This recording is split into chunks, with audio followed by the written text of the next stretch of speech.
It's hot upstairs, cool downstairs. Here's the real HVAC fix.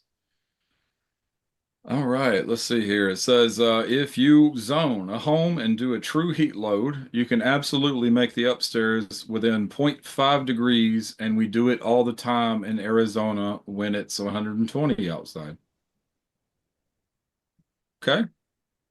Yeah, so if you zone if you zone the home and you do a heat load calculation, you can keep it within 0.5 degrees. Yes. Yeah, Yeah, we agree. Absolutely agree. 100%. If you have zoned it. Yeah. Yes. Um, Well, James, that brings up one of the biggest elephants in the room. Look what he's saying. Arizona. What are we talking about there? Dry. You know, it may work in that application, but that doesn't mean it works across the country.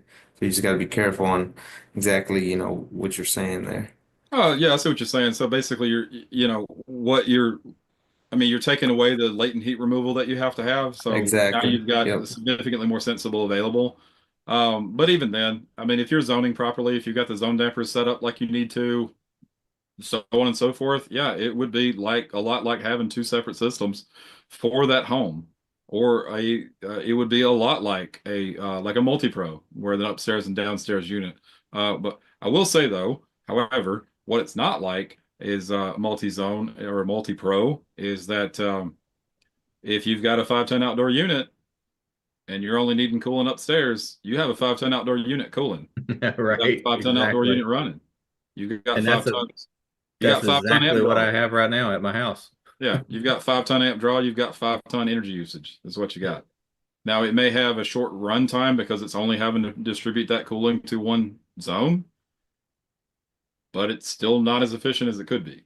So yeah, if it is, and like you said, as far as an elephant in the room too, is if you do a true heat load, as that, as the user said, absolutely. If you do a heat load calculation and you size the system accordingly and you zone it accordingly, it should work.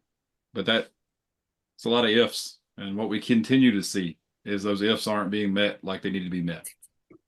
Thanks for getting involved. If you need more answers, catch us live every month when we tackle your questions in real time. Head over to greecomfort.com/GREE-training where you can register for the next Talking Comfort Live. See you there.